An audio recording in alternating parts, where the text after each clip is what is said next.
আর সেচের ব্যবস্থা করতে হবে আপনার এমনভাবে গাছ বেশি পানি যেন না জমে গাছের গোড়ায়, কিংবা বেশি পানিতে সেচ দেওয়া যাবে না।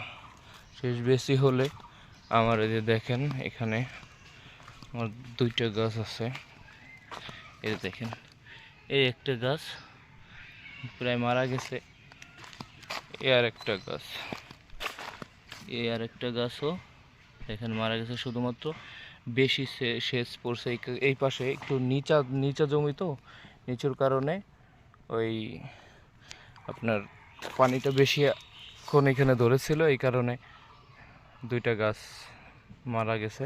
মানে এখনও মারা যায় না, সবগুলো পাতা পড়ে গেছিলো, এখন আবার নতুন করে দেখি কুশি গজাচ্ছে। আমি আবার করছিলাম অ্যামিস্টারটপ গোড়া স্প্রে করে দিছিলাম সবগুলো গাছে, আলহামদুলিল্লাহ এখন গাছগুলো এখন ভালো আছে।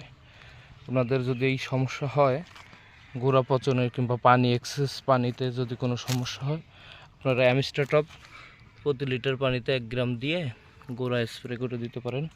ইনশাল্লাহ আপনাদের গাছ সুস্থ থাকবে এবং পচন থেকে আটকাবে। ইনশাল্লাহ পচনের যে সমস্যাটা এটা থাকবে না। প্রতি